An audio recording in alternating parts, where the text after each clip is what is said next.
How you got? I've been here, Sameet. Right here, man. Right. Tell me when you're ready. We're ready. CEO Johnson, We're going to give a few opening comments and you can ask questions.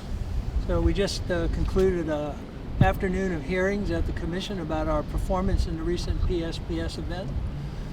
It was a large-scale event, the largest in history, and fortunately, as a result of that, we had no wildfires in northern and central California. But there were things we could have done better, and we talked to the Commission about our plans to do so, and we heard some unhappiness from some customers and advocates for others.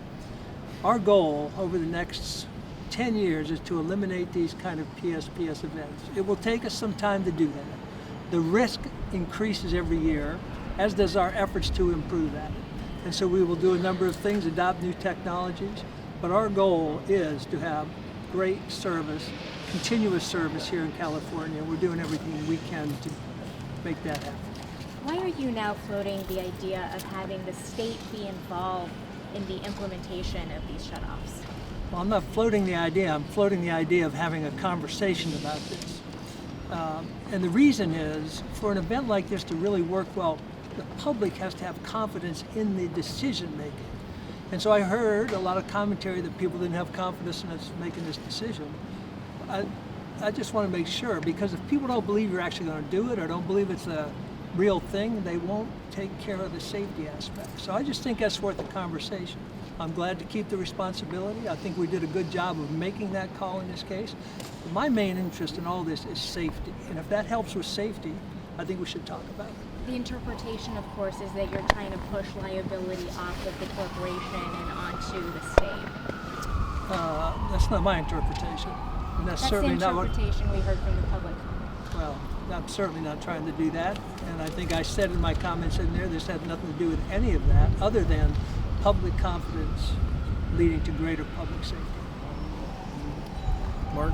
Yeah, Mr. Johnson, the governor has said when he was voicing unhappiness with the way this has all gone down, that he wanted to encourage San Francisco and other entities to make bids for PG&E. I would like you to respond to that. Of course, the governor has a right to review. He's the governor. I don't think that's a good outcome for the customers of PG&E or the people of the state. Because at scale, as a big company, we can afford to do a lot of things, do a lot of programs. But if you think about what happens if San Francisco was to leave, who's going to take care of the people in the high fire rural districts, high fire threat rural districts? Are we going to have the capability as a smaller company to make sure we can make those investments and run those programs? So I think there's benefits to every customer if we must retain the scale and the scope that we have. Ivan? The governor also mentioned about the rebates for customers, $100 for residents, $250 for small business owners, little businesses. So we're considering that. We think it's a dangerous precedent that any time the power goes out, you might have some rebate or other thing. We're certainly considering it, and I think really the parameters around that should be, did we get the scope right and did we get the duration right? And if we can talk about that, I think we can have a little more healthy conversation about your question, but we don't have a decision on it. JD? Just as of, I think, September, you guys were only like 31% done with your enhanced tree trimming goal for the year. What role does that play in kind of the widespread nature of the shutoffs that we're seeing? And once that's done, will that make them more limited next year? So actually, neither the amount of vegetation management or tree trimming, as we used to call it, or the amount of the inspections or anything else has anything to do with the PSPS call. That call is purely weather related to weather, wind, fuel content, humidity, and those things. So where we are on that particular metric really doesn't have anything to do with this PSPS event. So does that mean that you could do all the vegetation management in the world and you're still going to put 2 million people in the dark year after year? No, vegetation management matters. It matters a lot, but this event really didn't have anything to do with how much vegetation we had managed. You're always going to have vegetation potential that blows into the line from outside where you can cut it, trim it. Some of the pictures you may have seen, those things blew 40 or 50 feet into the line because of the speed of the wind. Now obviously trimming and trimming more, trimming 12 feet, trimming to the sky, all helps. It reduces vegetation. It does not eliminate that problem. Just wanted to ask again about the cities that are interested about breaking away from PG&E.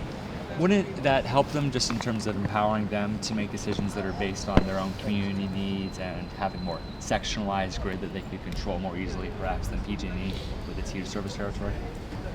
Well, I don't think it's as easier for a city to sectionalize itself than it is for us to sectionalize a city. So no, I don't think that would actually. With SMUD, like an LADWP, like it's had great success, like its municipal utilities over the years. Couldn't other cities also have success too? Yeah, I came from the TVA, which is probably the most successful large public entity of all time. And so I don't have a bias here based on what kind of company this is. I just think in this instance, PG&E keeping its size and scope that can help all customers, municipal, rural, high fire threat, wherever. I think that's a real advantage to everybody in Northern California. You mentioned people's unhappiness during the public comment, disabilities, etc. People who had maps that didn't, that had different maps that confused them. What was going through your mind when you heard about this quote-unquote unhappiness? It makes me unhappy. We did some things that we need to do better. Some of the issues that they were talking about were related to us. Some of them are bigger societal issues, disability access to these other things. I was really thinking, what can we do better, like at the customer resource centers? What can we do within our power and our scope to actually help these people? That's what I was thinking about. Unhappy enough to compensate people with disabilities or Section 8 or who don't have the accessibility issues? Again, we haven't had a request for that, and if we do, we will give it consideration. But again, that's a difficult path to start down. You're now using a decade as the framework for which we might be seeing these shutoffs continue. Why did you feel compelled to walk that framework, that decade framework, back in there later in the session?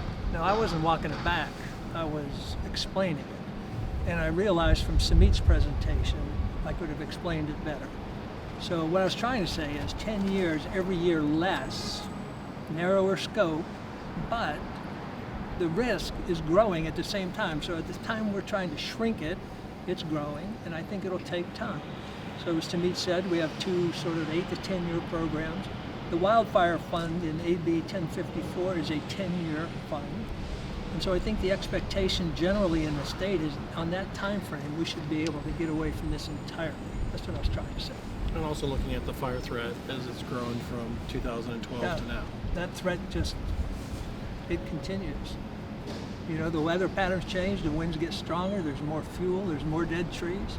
So this is dynamic all the way around.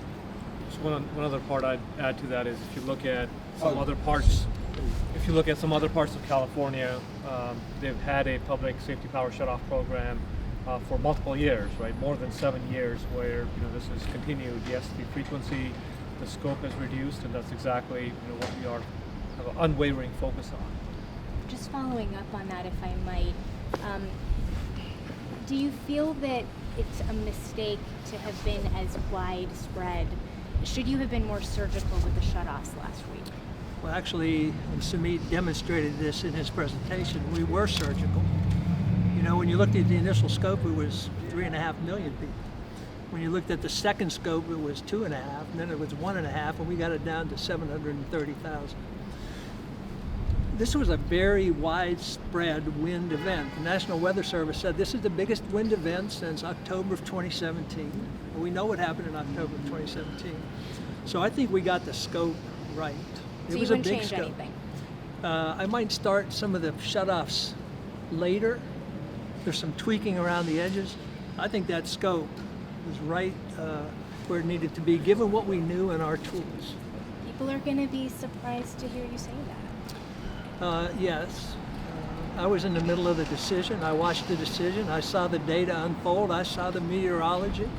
I have my friend Samit here explaining it to me. I'm confident that was the right scope.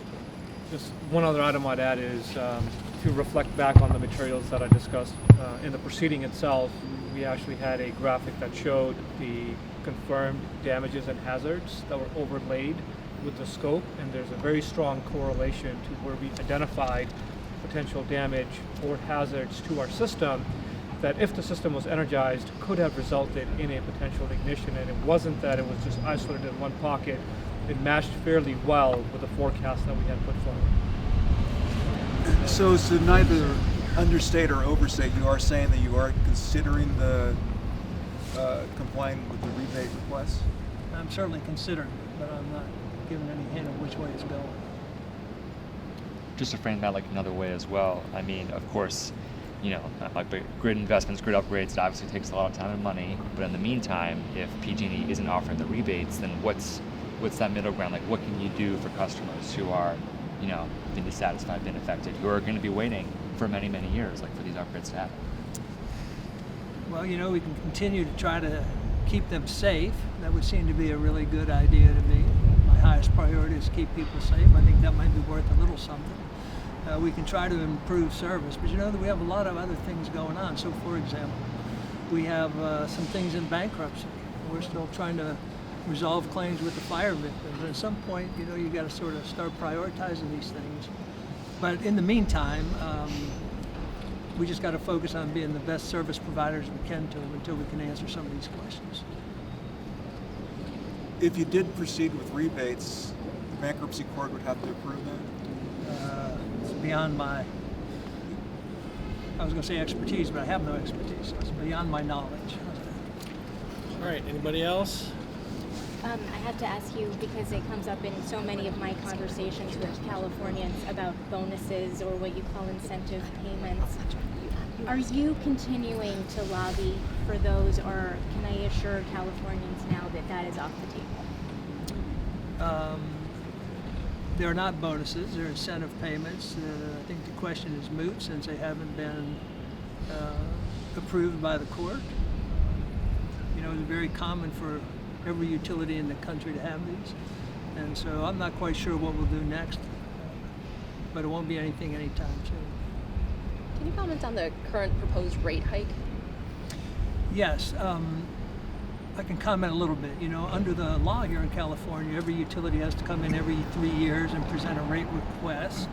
We have asked for one, and most of the spending in it has to do with wildfire mitigation, risk reduction, and these things. It's proceeding in a hearing here, and that's about all I want to say to it, given that it's in a hearing process. She was asking about the true-up? The current GRC. proposed rate hike. Current GRC. Okay. I have a very quick yes or no. Do you believe in climate change? Absolutely. Do you believe it's caused by humans? Yes. Is there some controversy about that? Actually, Tom Fanning doesn't. Oh. That's why I asked. All right. Thank you, everyone. Appreciate it. Thank you. Appreciate your time tonight. Next time we do this, let's wear coats. Yeah. And you get the honor. I have the one big arm. Yeah. Yes, I was like. Okay.